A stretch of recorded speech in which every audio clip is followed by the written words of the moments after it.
March for unity কর্মসূচিতে যোগ দিতে শহীদ মিনারে জড়ো হচ্ছে ছাত্র জনতা। বৈষম্য বিরোধী ছাত্র আন্দোলনের মার্চ ফর ইউনিটি কর্মসূচিতে যোগ দিতে দেশের বিভিন্ন জায়গা থেকে ছাত্র জনতা রাজধানীর কেন্দ্রীয় শহীদ মিনারে জড়ো হচ্ছেন।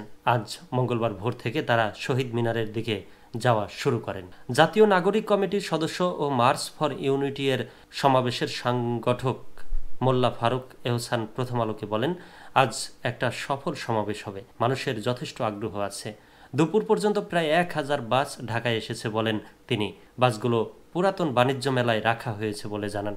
বাগেরহাটের মোল্লাহাট উপজেলায় বৈষম্য বিরোধী ছাত্র আন্দোলনের বাসে হামলা করা হয়েছে বলে জানান মোল্লা ফারুক এহসান। এ ঘটনার নিন্দা জানান তিনি।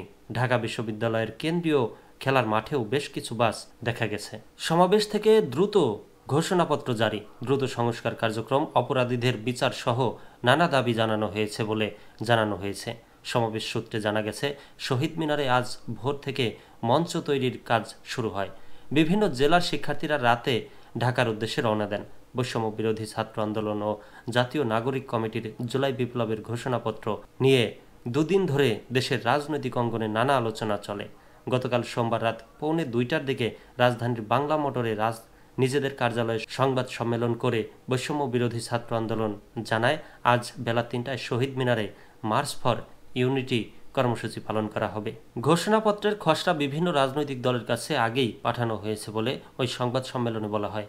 রাজনৈতিক দলগুলোর মতামত অনুযায়ী ঘোষণাপত্রটি সংশোধন, পরিমার্জন ও পরিবর্তন করার কথাও জানায় তারা।